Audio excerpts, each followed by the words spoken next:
இந்த நாளில் ஒரு தேவ பிள்ளையின் வாழ்விலிருந்து ஒரு காரியங்களை கற்றுக்கொள்ள போகிறோம். ஆண்டவர் நம்ம ஒவ்வொருவரோடும் பேசுவாராக. இந்த நாளிலே நாம் ரூத்தின் வாழ்வில் இருந்து சில பாடங்களை கற்றுக்கொள்ள போகிறோம். எடுத்து வாசிக்கலாம். ரூத் புஸ்தகம் 3ஆம் அதிகாரம் 11ஆம் வசனம். இப்போதும் மகளே, நீ பயப்படாதே, உனக்கு வேண்டியபடியெல்லாம் செய்வேன், நீ குணசாலி என்பதை என் ஜனமாகிய ஊரெல்லாரும் அறிவார்கள். ஒரு ஆமென் சொல்லுங்க. ஆமென், ஹல்லேலூயா. இந்த நாளிலே நாம் பார்க்க போகிற தேவ பிள்ளையின் வாழ்வு யார் என்றால் ரூத் நற்குணமுடையவள். எல்லாரும் சொல்லலாமா? ரூத் நற்குணமுடையவள். வேதம் ரூத்தை குறித்து சொல்கிறது, நீ குணசாலி. அன்பானவர்களே, இந்த ரூத் என்கிற அந்த தேவ பிள்ளை ஒரு நற்குணசாலியாய், ஒரு நற்குணம் உள்ள தேவ பிள்ளையாய் இருந்தார். ஒருவேளை நீங்க கேட்கலாம், யார் அந்த ரூத்? அன்பானவர்களே, இஸ்ரவேல் தேசத்திலே வாழ்ந்த காலத்தில் நகோமி என்கிற ஒரு தேவ பிள்ளை இருந்தார். அவனுடைய கணவன் எலிமெலேக்கு. அவனுக்கு 2 பிள்ளைகள் இருந்தார்கள். மக்லோன், கிலியோன் என்கிற 2 பிள்ளைகள் இருந்தார்கள். அந்நாட்களிலே அந்த தேசத்தில் பஞ்சம் இருந்தபடியால் அவர்கள் பஞ்சம் பிழைப்பதற்காக மோவாப் தேசத்துக்கு போகிறார்கள். அந்த தேசத்தில் போன போது தனது 2 குமாரர்களுக்கும் இந்த நகோமி பெண் கொள்கிறார். அதில் 2 பேருடைய பெயர், ஒருவர் பெயர் ஒர்பா, இன்னொருடைய பெயர் ரூத். இப்படி காலங்கள் கடந்து போனது. காலங்கள் கடந்து போன போது நகோமியின் கணவர் மரித்து போகிறார். நகோமியின் 2 பிள்ளைகளும் அந்த பையன்களும் மரித்து போகிறார்கள். இப்போது நகோமியும் இந்த 2 மருமகள் மட்டும் இருக்கிறார்கள். இந்த ரூத் புஸ்தகம் ஒரு குடும்பத்துக்குள் நடக்கிற சில காரியங்களை நமக்கு படப்பிடித்து காண்பிக்கிறது. அந்த குடும்பத்துக்குள் காணப்படுகிற செயல்களை ஆண்டவர் நமக்கு காண்பிக்கிறார். இந்த நாளிலே அந்த ரூத்தின் வாழ்வில் இருந்து அவரிடத்தில் காணப்பட்ட நற்குணம் என்ன என்பதை குறித்து இன்றைக்கு ஆண்டவர் நம்மளோடு கூட பேசுவாராக. அதுவும் குறிப்பாக இந்த ரூத் ஒரு மருமகளாய் இருந்தாலும் இன்றைக்கு நான் உங்களோடு பேச போகிற காரியம் இந்த ரூத்தின் வாழ்வில் இருந்து உறவுகளில் நமக்கு காணப்பட வேண்டிய நற்குணம் என்ன. இந்த ரூத் ஒரு மருமகளாய் இருந்தாலும் அவரிடத்தில் நாம் கற்றுக்கொள்ள போகிற பாடங்கள் ஏதோ மாமியாருக்காக மட்டுமல்ல, எல்லா உறவுகளுக்கும் இந்த பாடம் பொருந்தும் என்று நான் விசுவாசிக்கிறேன். இந்த ரூத்தின் நற்குணம் நமது உறவுகளுக்குள் காணப்பட வேண்டும். அது எந்த உறவாயிலும் சரி, இந்த ரூத்தின் நற்குணம் நமது ஒவ்வொருவருடைய உறவுகளுக்குள்ளும் இருக்கும் என்றால் நீங்களும் நானும் ஒரு நற்குணசாலிகளாய் வாழ முடியும். விசுவாசிக்கிறவங்க ஆமென் சொல்லலாமா? ஆமென், ஹல்லேலூயா. முதலாவது ஒரு காரியம் பார்க்கலாம். இந்த ரூத்தின் இடத்தில் காணப்பட்ட நற்குணம் என்ன? ரூத் 1ஆம் அதிகாரம் 14ஆம் வசனத்திலிருந்து 17ஆம் வசனம் வரை யாராவது வாசிங்கள். அப்பொழுது அவர்கள் சத்தமிட்டு அதிகமாய் அழுதார்கள். ஒர்பா தன் மாமியை முத்தமிட்டு போனால், ரூத்தோ அவரை விடாமல் பற்றிக் கொண்டாள். அப்பொழுது அவள், இதோ உன் சகோதரி தன் ஜனங்களிடத்திற்கும் தன் தேவர்களிடத்திற்கும் திரும்பி போய்விட்டாளே, நீயும் உன் சகோதரியின் பிறகே திரும்பி போ என்றார். அதற்கு ரூத், நான் உம்மை பின்பற்றாமல் உம்மை விட்டு திரும்பி போவதை குறித்து என்னோடே பேச வேண்டாம். நீ போகும் இடத்திற்கு நானும் வருவேன், நீ தங்கும் இடத்திலே நானும் தங்குவேன். உம்முடைய ஜனம் என்னுடைய ஜனம், உம்முடைய தேவன் என்னுடைய தேவன். நீர் மரணம் அடையும் இடத்தில் நானும் மரணம் அடைந்து அங்கே அடக்கம் பண்ணப்படுவேன்.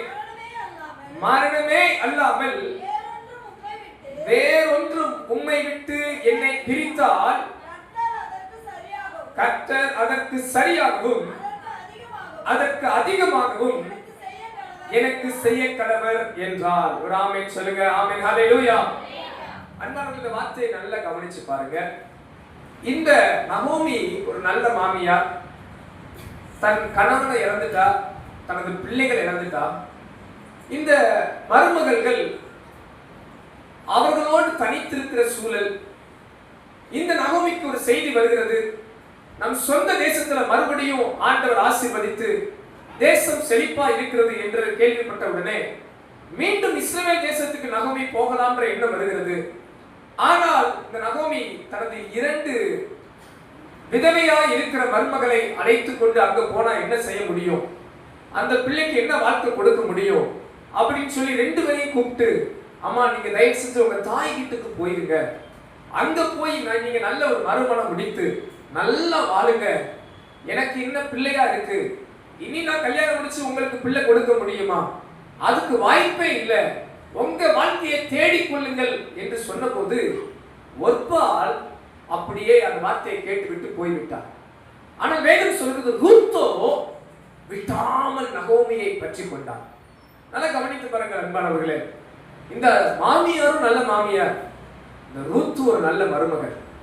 இந்த ரூத்தினிடத்தில் நம்ம பார்க்கக்கூடிய முதல் காரியம், முதல் நற்குணம், நமது ஒவ்வொரு உறவுகளுக்குள் காணப்பட வேண்டிய முதல் நற்குணம், தேவன் கொடுத்த உறவில் நாம் உண்மையுள்ளவர்களாக இருக்க வேண்டும். எல்லாரையும் கூட சேர்ந்து சொல்றீங்களா? தேவன் கொடுத்த உறவில் நாம் உண்மையுள்ளவர்களாக இருக்க வேண்டும். ஹல்லேலூயா. இந்த ரூத் பாருங்க, இவ்வளவு கஷ்டம், இவ்வளவு பிரச்சனை இல்ல, இந்த ரூத் ஆனவள் நகோமியை விடவே இல்லை. அம்மா நீ எங்க போறே அங்க நான் வருவேன், உன் வீடு எங்கோ அங்கதான் என் வீடு, உன் கடவுள் எதுவோ அதுவா என் கடவுள், நீங்க எங்க சாகுறீங்களோ அங்கதான் நான் சாவேன், எங்க நீங்க அடக்கம் பண்ணுறீங்களோ அங்கதான் நான் அடக்கம் பண்ணப்படுவேன், இதை குறித்து நீங்க பேசாதீங்க, உங்களை நான் விட மாட்டேன் என்று தேவன் தனக்கு கொடுத்த நகோமி ஆகிய மாமியாரிடத்தில் அவள் ஒரு உண்மையுள்ள மருமகளாய் இருந்தார். இந்த வார்த்தையை கேட்கிற அன்பானவர்களே, நாம் இந்த பூமியில் ஒரு உறவுகளுக்குள் வாழ்கிறோம், ஒரு குடும்பம் என்ற உறவுகளுக்குள் இருக்கிறோம். ஒருவேளை நீங்கள் பிள்ளைகளா இருக்கலாம், ஒருவேளை நீங்கள் தாயாரா இருக்கலாம், கணவனா இருக்கலாம், இல்லை ஏதோ ஒரு வித உறவுகளுக்குள் நாம் இருக்கிறோம். ஆனால் இந்த ரூத்தை போல தனது உறவில் ஒரு உண்மையுள்ள மருமகளாய் இருந்தால் என்றே நான் பார்க்கிறேன். அவள் தன் உறவில் உண்மையுள்ளவளாய் இருந்தாள். நினைச்சுதா நகோமியை தூக்கி போட்டு போயிருக்கலாம், நம்ம போ உன் கூட வந்து எனக்கு என்ன பயம், உன் கூட வரதுனால எனக்கு என்ன லாபம், தனது சுய விருப்பத்தை சுய ஆசைகளை நிறைவேற்ற ஓடி இருக்கலாம். ஆனா கடைசி வரை இந்த ரூத்தானவள் நகோமியை விடவே இல்லை, உறுதியாய் பற்றி கொண்டு, இவள் ஒரு அந்நிய தேசத்தால் மோவாப்பிலிருந்து வந்தவள், தெரியாத ஒரு இடத்துக்கு கூட இவள் மன நிறைவோடு சந்தோஷத்தோடு ஒரு உண்மையுள்ள மருமகளாய் கடைசி வரை காணப்பட்டார். ஒரு ஆமென் சொல்லுங்க, அல்லேலூயா. இந்த மாதிரி நேரத்துல ஒவ்வொரு சிறு அடித்தளத்திலிருந்து வருகிறேன். முதலாவது பிள்ளைகளே, உங்களுக்கு தேவன் கொடுத்த உறவுகளில் நீங்க உண்மையா இருக்கிறீங்களா? உங்க பெற்றோருக்கு நீங்க உண்மையா இருக்கிறீங்களா? உங்க பெற்றோர் உங்களை நம்பி ஸ்கூலுக்கு அனுப்புறாங்க, நீங்க உண்மையுள்ள பிள்ளைகளா நடந்துக்கிறீங்களா? உங்களை நம்பி எவ்வளவோ ஃபீஸ் கட்டி டியூஷன் படிக்க வைப்பாங்க, எவ்வளவோ ஃபீஸ் கட்டி என்னென்னமோ செய்யறாங்க, பெற்றோர்கள் எவ்வளவோ பணம் கட்டி உங்களை படிக்க வைக்கிறாங்க.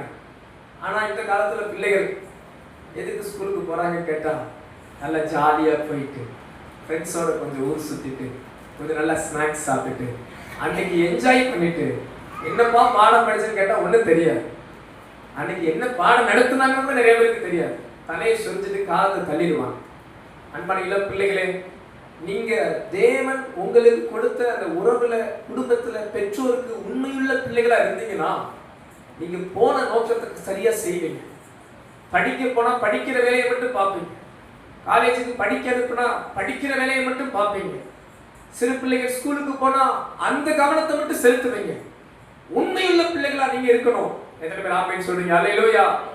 அதே கணவன் மனைவிக்கு நான் தாழ்மையா சொல்றேன், மனைவிமார்கள் கணவனுக்கு உண்மை உள்ளவர்களா இருக்கணும், ரொம்ப கவனமா இருக்கணும். கணவன்மார்களும் மனைவிக்கு ஒரு உண்மையுள்ள கணவனா இருக்கணும். இன்றைக்கு பாருங்க, குடும்பங்களுக்குள்ளே பிரிவினைகள், கசப்புகள், சண்டைகள், குடும்ப உறவுகளை எத்தனை விவாகரத்து வந்து கொண்டிருக்கு பாருங்க. குடும்ப உறவுகளை நம்ம உண்மையுள்ளவர்களா இருக்கணும். பெரியவர்களுக்கு சொல்றேன், பெற்றோர்கள் உங்க பிள்ளைகளை நடத்துறதுல உண்மையுள்ளவர்களா நடத்தணும். இப்படி தேவன் நமக்கு கொடுத்த எல்லா உறவுகளிலும் நாம் ஒரு உண்மையுள்ள நற்குணம் உள்ள தேவ பிள்ளைகளா இருப்போம் என்றால் இந்த மாத வார்த்தையின்படியே உண்மையுள்ளவனை கர்த்தர் பரிபூரணமாய் ஆசீர்வதிப்பார். ஹல்லேலூயா. முதலாவது இந்த ரூத்தின் வாழ்வில் நாம் கற்றுக்கொள்கிற ஒரு நல்ல காரியம், நற்குணம், இவள் தன் குடும்பமாகிய உறவிலே அவள் உண்மையுள்ளவளாய் இருந்தார். உங்களை நான் தாழ்மையா உற்சாகப்படுத்துறேன். இந்த பூமியில நம்ம இந்த பூமியில இருந்து நம்ம பிரிகிற மட்டும் ஏதாவது ஒரு உறவு நமக்கு இருக்கும். அண்ணன், தம்பி, அக்கா, தங்கச்சி, கணவன், மனைவி, பிள்ளைகள். அப்படி தேவன் நமக்கு இந்த பூமியில கொடுத்த உறவுல உண்மையா இருங்க. இதோட விட்டுறாதீங்க. நமக்கு ஆவிக்குரிய உறவுகளையும் கர்த்தர் வைத்திருக்கிறார், மறந்துடாதீங்க. சபையாகி ஆவிக்குரிய உறவு, அதுல உண்மையா இருக்கிறோமா? அது ரொம்ப முக்கியமான ஒன்று. சபையில உண்மையா இருக்கிறோமா? சபையாகி ஆவிக்குரிய உறவுல உண்மையா இருக்கிறோமா? அன்பானவர்களே, விழிப்பாருங்க. கர்த்தர் அதை குறித்து உங்கள்கிட்ட கணக்கு கேட்பார். உங்களை நம்பி இந்த சபைக்கு கர்த்தர் கொண்டு வந்திருக்கிறார் என்றால், கர்த்தர் உங்களை சேர்த்திருக்கிறார் என்றால், இந்த சபையில நீங்க ஒரு உண்மையுள்ள தேவ பிள்ளைகளா இருக்க வேண்டும். ஏனென்றால் அதை கர்த்தர் கவனிப்பார். கர்த்தர் கவனிப்பார். இந்த மருமகள் பாருங்கள், இந்த ரூத் மாமியாரோட கூட பிரச்சனை, என்ன நடக்கும் தெரியல, சாப்பாட்டுக்கு வழியா என்ன தெரியல, யாரும் இல்ல, கஷ்டப்பட்டாலும் பரவாயில்ல, செத்தாலும் பரவாயில்ல, நான் உங்க கூட தான் இருப்பேன் என்ற உறுதி இந்த ரூத்துக்கு இருந்தது.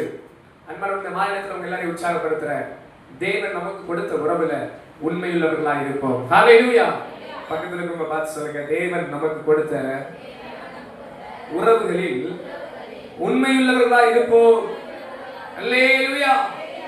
இரண்டாவது காரியம், ரூத்தின் வாழ்விலிருந்து நாம் கற்றுக்கொள்கிற நற்குணங்கள். ரூத் 2ஆம் அதிகாரம் 18ஆம் வசனத்தை இப்படியாக வாசிக்கிறோம். ரூத் 2ஆம் அதிகாரம் 18ஆம் வசனம் வாசிக்கிறோம். அவள் அதை எடுத்துக்கொண்டு ஊருக்குள் வந்தாள். அவள் பொறுக்கிறதை அவளுடைய மாமி பார்த்தாள். தான் திருப்தியாய் சாப்பிட்டு மீதியாக வைத்ததையும் எடுத்து அவளுக்கு கொடுத்தாள். ஒரு ஆமென் சொல்லலாமா? ஆமென். ஹல்லேலூயா. இந்த ரூத் உறுதியா நகோமியை பிடிச்சுக்கிட்டனால ரெண்டு பேரும் இஸ்ரேல் தேசத்துக்கு வந்துட்டாங்க. வந்தாச்சு. ஆனா இப்ப சாப்பாட்டுக்கு வழி இல்லை. இந்த காலம் மாதிரி வேலைகள், வருமானங்கள் இல்லை. அப்ப சாப்பாட்டுக்கு என்ன பண்றது? ரூத் என்ன பண்றான்னா, அங்கங்க விவசாயங்கள் நடக்குது, கோதுமை அறுப்பு காலம் நடக்குது. நான் போய் எங்கேயாவது கோதுமை சிந்தி கிடந்தா பெருக்கிட்டு கொஞ்சம் எடுத்து வர்றேன், நம்ம அதை என்ன பண்ணலாம், வச்சு சாப்பிடலாம் என்று சொல்லி அங்கங்க அலைந்து திரிந்து சில வயல் நிலங்களை பார்க்கிறா. தற்செயலா அவர் போன வயல் நிலம் போவாஸ் என்கிற ஒரு எஜமானின் வயல் நிலம். அங்க போய் அங்க சிந்தின கதிர்களை பிறக்கி பிறக்கி பிறக்கி சேர்க்கிறார். அந்த போவாஸ் கண்ணில் தேவன் ஒரு தயவை கட்டளையிட்டனால இந்த போவாஸ் என்ன பண்றான், அங்க வேலைக்காரருக்கு வைத்திருந்த ஆகாரத்தை இந்த ரூத்துக்கும் கொடுக்கிறான். இந்த ரூத் என்ன பண்றான்னா, தான் சாப்பிட்டதும் இல்லாம, திருப்தி அடைந்ததும் இல்லாம, கொஞ்சம் நல்லா எடுத்து என்ன பண்ணிக்கிறான், தனது மாமியாருக்கு கொஞ்சம் வச்சுக்கிறான். சோத்திரம். வீட்டுக்கு வந்து மாமியாரை பார்த்து, இன்னைக்கு இவங்கெல்லாம் போனேன், இங்க எடுத்துட்டு வந்தேன், இந்தாங்க சாப்பிடுங்கன்னு சொல்லி கொடுக்கிறான். நண்பர்கள், இரண்டாவது காரியம், இந்த ரூத்தின் நற்குணத்தை கவனியுங்கள். இந்த ரூத்தானவள் தேவன் தனக்கு கொடுத்த உறவை மிகவும் நேசித்தார். தேவன் தனக்கு கொடுத்த உறவை மிகவும் நேசித்தார். பாருங்க, இந்த மாமியார் பட்னியா இருப்பாங்களே அப்படின்னு சொல்லி பிரயாசப்பட்டு அவமானத்தை கூட நினைக்காம சிந்திச்சு பாருங்க. வயல்கள்ல போய் பெருக்கி வர்றது சாதாரணமான காரியம் அல்ல. அந்த போவாசி சொல்லுவான், இந்த நீங்க அவமானப்படுத்தாதீங்கப்பா, நீங்க இவளை அற்பமா எண்ணிடாதீங்க, இவளுக்காக நீங்க சிந்துங்க, கொஞ்சம் விளைச்சலை விட்டு விடுங்க என்று சொல்லத்தக்க அளவுக்கு அது ஒரு அவமானமான காரியமா இருந்தாலும் ரூத் அதை பொறுப்பெடுத்தாம அதை பெருக்கிட்டு தனது வீட்டுக்கு கொண்டு வருகிறார். தனக்கு கிடைச்ச சாப்பாடை தாமிட்டு சாப்பிட்டு நல்லா இருந்தும் நினைக்காம, தனது மாமியாரும் பட்டினியா இருப்பாங்களே நினைச்சு அவளுக்காகவும் கொஞ்சம் எடுத்து வந்து தன் மாமியாருடைய பசியையும் போக்குறார். கராமியத்தோட அப்படின்னு சொல்லுங்க. அல்லேலூயா. இதுல இருந்து நீங்களும் நான் ஒரு பாடம் கற்றுக்கொள்ளணும். என்ன பாடம் கேட்டீங்கன்னா, தேவன் நமக்கு கொடுத்த உறவை நாம் உண்மை மனதோடு நேசிக்க வேண்டும். ஆமென் சொல்லுங்க. அல்லேலூயா. சாப்பாடு அது ஒரு அன்பின் வெளிப்பாடு தான். ஆனா நான் இந்த மகனுடைய வாழ்வின் உள்ளத்தை பார்க்கிறேன். ஆக்சுவலா அன்னைக்கு அவங்களுக்கு பட்டினி தான், சாப்பாட்டுக்கே வழி இல்லாத நிலைமை. கர்த்தர் அப்படி நம்மள வைக்கல. எத்தனை பேர் ஆமென் சொல்ல முடியும்? அல்லேலூயா. அன்னைக்கு பாருங்க, அவங்க போய் பிறக்கிட்டு வந்தாதான் கொஞ்சம் அவங்க சாப்பிட முடியும், காவையிலாவது நிறையும். ஏன்னா பஞ்சத்துல இருந்து தான் அங்க போனாங்க. இப்பதான் அந்த தேசத்துல விளைச்சலே ஆரம்பிச்சிருக்கு. அப்படிப்பட்ட காலம். அந்த நேரத்துல பாருங்க, இவள் தன் வாழ்க்கையை மட்டும் யோசிக்காம அவளுக்குள்ள இருந்த அன்பை பாருங்க. நான் இங்க திருப்தியா இருக்கிறேன், என் மாமி அங்க திருப்தியா இல்லை, என்னோட மாமியார் அங்க திருப்தியா இல்லை, ஆதலால் அவளுடைய அன்பை வெளிப்படுத்தினான். இந்த மாலை நேரத்துல உங்க எல்லாரையும் நான் பார்த்து தாழ்மையா உங்களை உற்சாகப்படுத்துறேன். தேவன் உங்களுக்கு கொடுத்த உறவுகளை முழு மனசா நேசிங்க. நம்ம எப்படி இருக்கிறோமோ அவங்களும் அப்படி இருக்கணும்னு நினைக்கணும். எத்தனை பேர் ஆமென் சொல்றீங்க? அல்லேலூயா. சுயநலமான வாழ்க்கையை மட்டும் நம்ம வாழ்ந்துடக்கூடாது. சுயநலமான வாழ்க்கையை மட்டும் நம்ம வாழ்ந்து முடித்து விடாதபடி அன்பை வெளிப்படுத்துங்க. பக்கத்துல இருக்க பசங்க அன்பை வெளிப்படுத்துங்க. ஆமென். அன்பை கொஞ்சம் என்ன பண்ணுங்க, வெளிப்படுத்துங்க. நமக்கு அன்பை வெளிப்படுத்தவே வராது. பாருங்க, சிலருக்கு அப்பாவுக்கு அடிக்கிறது அன்பு மாதிரி தெரியும். அவருக்கு நான் எவ்வளவு நேசிக்கிறேன் தெரியுமா அப்படின்னு பிறகு வச்சு அடிச்சுட்டே இருப்பாரு. அவருக்கு என்ன நினைப்பு, நம்ம அடிக்கிறதா அல்லது அன்புன்ற மாதிரி. சிலர் ஒவ்வொருவரும் ஒவ்வொரு விதமா வெளிப்படுத்துவாங்க. அம்மா வேற மெத்தட்ல வெளிப்படுத்துவாங்க, அண்ணன் தங்கச்சி அவங்க வேற மெத்தட்ல வெளிப்படுத்துவாங்க, அக்கா தங்கச்சி வேற மெத்தட்ல வெளிப்படுத்துவாங்க. எப்படி நீங்க வெளிப்படுத்துறீங்கன்னு எனக்கு தெரியல. ஆனா அவங்க உறவுகளை உண்மை மனதோடு நேசிங்க. உங்க அன்பை காமிங்க. பிள்ளைகளே, பெற்றோரிடத்துல நீங்க அன்பா இருக்கிறத காண்பீங்க. பெற்றோர்களை நீங்களும் பிள்ளைகளிடத்துல அன்பா இருக்கிறத காட்டுங்க. நமது உறவில அன்பை பகிர்ந்து கொடுக்க தேவன் கிருபை தருவாராக. சபையிலும் ஒருத்தருக்கு அன்பை காண்பீங்க, அன்பை வெளிப்படுத்துங்க. வேதம் சொல்கிறது அன்பே பிரதானம், விசுவாசம், நம்பிக்கை, அன்பு மூன்றும் இருக்கிறது, இவைகளில் அன்பே பெரியது. கரமேந்தி சொல்லுங்க, அன்பே பெரியது. அல்லேலூயா, ஹல்லேலூயா. நான் அடிக்கடி ஒரு புத்தகம் நான் வாசித்துக் கொண்டிருந்தேன். அப்படி ஒரு புத்தகம் வாசித்துக் கொண்டிருந்த போது அந்த புத்தகத்தின் ஆக்கியோன் ஒரு சம்பவத்தை கற்பனையாக எழுதுகிறார். ஒரு நாள் ஒரு மனிதன் நன்றாக தூங்கிக் கொண்டிருந்தான்.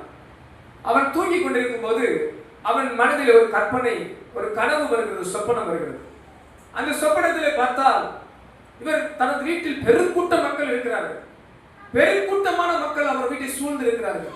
இவரை பார்த்துட்டு நம்ம வீட்டில் எவ்வளவு கூட்டமா இருக்கிறாங்க அப்படின்னு, இந்த கூட்டத்தில் ஒதுக்கிட்டு எதுக்கு நம்ம வீட்டில் எவ்வளவு கூட்டமா இருக்கிறாங்க அப்படின்னு பார்த்தா சுத்தி சுத்தி பார்க்கிறார். கூட்டத்துக்கு வந்தவங்க எல்லாம் மாலை கைமா வந்திருக்கிறான். என்னடா மாலை கைமா வந்திருக்கிறாங்க, யாருக்காவது இதுவும் இதா பிறந்த நாளா இதா இது என்னன்னு தெரியல, இவ்வளவு ஃபங்க்ஷனா வைக்கிற மாதிரி நமக்கு தெரியாம யார் நம்ம வீட்டுல ஃபங்க்ஷன் வச்சா அப்படின்னு அடிச்சு பிடிச்சு உள்ள போய் பார்த்தா அங்க ஒரு சவப்பெட்டி இருந்துச்சு வீட்டுல.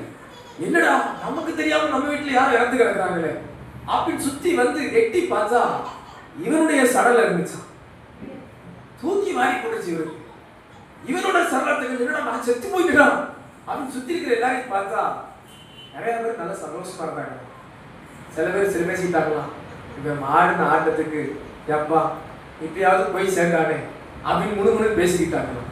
இன்னும் சிலர் சொன்னாங்களாம், இவனுக்கு இது தேவை, எங்களுக்கு தேவை, இது இந்த பூமியில இன்னத்துக்கு பிரயோஜனமா இருந்தான், என்னைக்காவது ஒரு நாள் நம்மகிட்ட அன்பா பேசினானா, என்னைக்காவது ஒரு நாள் நம்மளை விசாரிச்சிருக்கிறானா, என்னைக்காவது ஒரு நாள் நம்மகிட்ட ஒரு ஃபோன் பண்ணியிருக்கிறானா அப்படின்ட்டு ஒவ்வொருத்தவங்களும் முறுமுறுக்கிறது கேட்டாராம். பிள்ளைகளை பார்த்தா பிள்ளைகள் ரொம்ப சந்தோஷமா, ஐயோ போய் தொலைஞ்சாரு அப்பா அப்படின்ற மாதிரி. மனைவியாவது துக்கப்பட்டு பார்த்தா கல்யாண நாள் முடிஞ்ச நாள் இருந்து என்னைக்கு எனக்கு ஒரு விடுதலை கிடைக்கும் காத்துக்கிட்டு இருந்தேன், அந்த ரட்சணை நாள் இந்த நாள் தான் நினைச்சு அந்த அம்மாவும் சந்தோஷமா இருந்தாங்க. அப்பதான் இவருக்கு இந்த கனவுல ஒரு தெளிவு வந்துச்சான். என் வாழ்க்கையை நான் ஒரு முட்டாள்தனமா வாழ்ந்துட்டேன், என் வாழ்க்கையை ஒரு அர்த்தமில்லாத வாழ்க்கையை வாழ்ந்துட்டேன். எனக்கு தேவன் கொடுத்த வாழ்க்கை உறவுகளில அன்பை விதைக்காம கசப்பையும் போட்டியையும் பொறாமைகளையும் எரிச்சல்களையும் வெறுப்பையுமே நான் விதைச்சிட்டேன். நான் ரொம்ப பெரிய பாவம் பண்ணிட்டேன் என்று திடுக்கிட்டு எழுந்தாராம். அந்த இரவு போய் உடனே தனது மனைவி பிள்ளைகளை அழைத்து அவர்களை பார்த்து சொன்னாங்களாம், I love you so much, நான் உங்களை ரொம்ப நேசிக்கிறேன், நான் உங்களை ரொம்ப நேசிக்கிறேன், நான் உங்களை ரொம்ப நேசிக்கிறேன் என்ற வார்த்தையை அவர் சொன்னார். இந்த மாலை நேரத்தில் இந்த வார்த்தையை கேட்கிற அன்பானவர்களே, தேவன் உங்களுக்கு கொடுத்த உறவுகளை நீங்க எவ்வளவு நேசிக்கிறீங்க?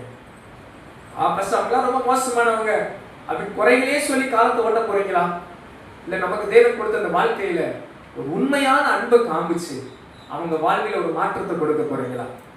நீங்க குறை சொல்லணும்னா 1000 குறை சொல்லலாம். இங்க இருக்கிற ஒவ்வொருவரையும் பார்த்து நான் தாழ்மையா சொல்றேன், குறையில்லாத மனுஷன் இல்லை. வேதம் சொல்லுகிறது எல்லாரும் விழுந்து எல்லாரும் தேவ மகிமையற்றவர்களானார்கள். உங்க கணவர் நிறைவானவர் அல்ல, உங்க மனைவி நிறைவானவங்க அல்ல, உங்க பிள்ளைகள் நிறைவானவங்க அல்ல, சபையில வர்ற எல்லாரும் நிறைவானவர்கள் அல்ல. இந்த அன்பானவர்களே, இங்க முறுமுறுக்கிறவங்க, குறை சொல்றவங்க, முரட்டாட்டம் பண்றவங்க, பாவிகள், பொல்லாதவங்க எங்க போவாங்க? சர்ச்சை விட்டா அப்ப அப்படிப்பட்ட ஜனங்களுக்கும் அன்பை காண்பிக்கிற பிரதான பொறுப்பை கர்த்தர் நமக்கு தந்திருக்கிறார். எத்தனை பேர் விசுவாசமா ஆமென் சொல்ல முடியும்? ஹல்லேலூயா. இந்த நாளில உங்களை எல்லாரையும் உற்சாகப்படுத்துகிறேன். தேவன் உங்களுக்கு கொடுத்த உறவுகளில் அன்பை வெளிப்படுத்துங்கள். அன்பை வெளிப்படுத்துங்கள். கர்த்தர் நிச்சயமாகவே உங்களை ஆசீர்வதிப்பார். ஹல்லேலூயா. மூன்றாவது காரியம், ரூத் புஸ்தகம் 3ஆம் அதிகாரம் 5ஆம் வசனத்தை வாசிக்கலாம். அதற்கு அவள், நீர் எனக்கு சொன்னபடியெல்லாம் செய்வேன் என்றார். ஆமென் சொல்லுங்க. அல்லேலூயா. மூன்றாவது, இந்த ரூத்தின் வாழ்வில் நாம் கற்றுக்கொள்கிற நற்குணம், ரூத்தின் மாமியார் நகோமி சிந்திக்கிறாள், என் மருமகள் நல்ல மருமகளா இருக்கிறாளே, இந்த மருமகளுக்கு நான் ஏதாவது நன்மை செய்யணும், இந்த மருமகளுடைய வாழ்க்கையை நான் உயர்த்தணும், இவள் இப்படியே இருக்கக்கூடாது, இள வயதுல விதவையா இருக்கிறாளே, இவள் வாழ்க்கை இப்படியே இருக்கக்கூடாது, இவளுக்கு ஏதாவது ஒன்று நான் செய்ய வேண்டும் என்று இவளுக்குள்ள ஒரு விருப்பம் வந்தது. அன்றைய இஸ்ரவேல் தேசத்தின் கலாச்சாரம் என்னவென்றால், ஒருவேளை இள வயது விதவைகள் அவர்கள் குடும்பத்தில் நெருங்கின உறவுகளுக்குள் யாராவது எஜமான்கள் ஒரு பரிகாரி என்று சொல்லக்கூடிய அளவிலே அவர்களுடைய கஷ்டத்தை நஷ்டத்தை போக்கக்கூடியவர்கள் இருந்தால் அவர்களுக்கு மனமுடித்து கொடுப்பது வழக்கம். அப்படி சுதந்திரவாளியா இருந்தவர் போவாஸ். அந்த போவாஸிடத்திலே இந்த நகோமி இந்த ரூத்தை அனுப்புகிறார். ரூத்தை பார்த்து சொல்றார், ரூத் அவர் நமது சுதந்திரவாளி, நமது நெருங்கின உறவின் முறை, நமது பிரச்சனை கஷ்டத்தை போக்கக்கூடிய கெப்பாசிட்டி அவருக்கு இருக்கிறது. ஆதலால் நீ என்ன பண்ணணும், அவரிடத்துல போ, அவர் உன்னை திருமணம் முடித்துக் கொள்வார் என்ற வார்த்தையை சொன்னபோது இந்த ரூத் என்ன பண்ணினார் தெரியுமா? நகோமி சொன்ன அந்த அன்பின் வார்த்தைக்கு கட்டுப்பட்டு சென்றார். ஒரு கையை வைத்து ஆமென் சொல்லுங்க. ஹல்லேலூயா. நீங்க என்ன சொல்றது, நான் என்ன கேட்கிறது? இந்த காலத்துல அலைன்ஸ் பார்க்குற பிரச்சனை பெரும் பிரச்சனை. ஒரு ஆளுக்கு ஒரு ஏற்ற துணையை பார்த்து முடிக்கிறதுக்குள்ளேயும் ஐயோ பெற்றோர்களும் ஒரு வழி ஆயிடுறாங்க. அது சரியில்லை, இது சரியில்லை, மூக்கு சரியில்லை, வாய் சரியில்லை, முடி சரியில்லை, அது சரியில்லை அப்படின்னு என்னென்னமோ சொல்லுவாங்க. ஒரு முறை ஒரு பாஸ்டர் பொண்ணு அவர்கிட்ட சொன்னாங்களாம், பாஸ்டர் எனக்கு 3 கேட்டகரியில மாப்பிள்ளை இருக்கணுமா.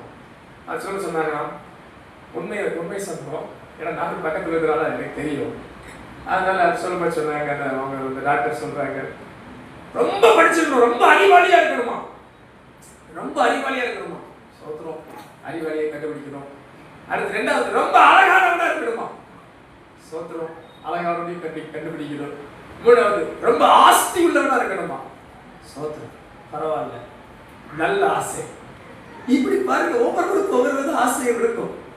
சிலர் பாருங்க ஒரு லிஸ்டே போட்டு வச்சிருப்பாங்க, எப்படி வரணும், எப்படி இருக்கணும், என்ன படிச்சிருக்கணும், என்ன பண்ணணும். நமக்கு ஒரு விருப்பம் இருக்குது, தவறு இல்லை. அதுக்காக நான் உங்க விருப்பங்களை நான் தப்பு சொல்லலை. தேவ சித்தத்துக்கு ஒப்பு கொடுக்கிற பழக்கம் இன்றைய காலகட்டத்தில் அநேக வாழ்வில குறைந்து காணப்படுகிறது.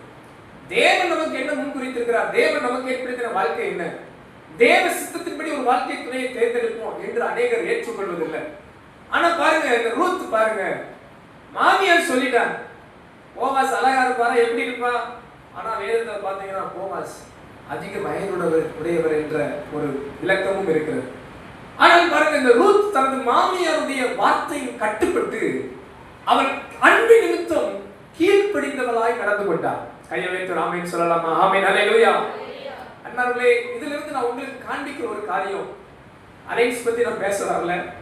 நீங்க உங்க உறவுகளுக்கு என்ன பண்ணுங்க, அன்பு நிமித்தம் கட்டுப்பட்டு நடக்கணும். அன்பு நிமித்தம் எப்படி நடக்கணும், கட்டுப்பட்டு நடக்கணும். பிள்ளைகள் அம்மா பார்த்துட்டு நீ என்ன சொல்றது, நான் என்ன கேட்கறது அப்படி பேசக்கூடாது. அவங்க உங்க ஞானத்துக்கு ஒப்பானவங்களா இல்லாவிட்டாலும், உங்களுக்கு தெரிஞ்சது போல அவங்களுக்கு தெரியாவிட்டாலும், அவங்க சொல்லும் போது கீழ்ப்படுகிற பக்குவம் நமக்கு தேவன் கொடுப்பாராக. ஹல்லேலூயா. கணவன் மனைவிக்குள்ளே அப்படித்தான், நீ பெருசா நான் பெருசா என்ற கலாச்சாரம் நமக்குள்ள இருக்கக்கூடாது. நீ என்ன நான் என்ன என்ற முரட்டாட்டங்கள் வரக்கூடாது. அன்பு நிமித்தம் ஒருவருக்கு ஒருவர் கட்டுப்பட்டு நடந்தீங்கன்னா உங்க குடும்ப உறவு ரொம்ப ஆசீர்வாதமா இருக்கும். பெரியவர்களுக்கும் இதே ஆலோசனை தான்.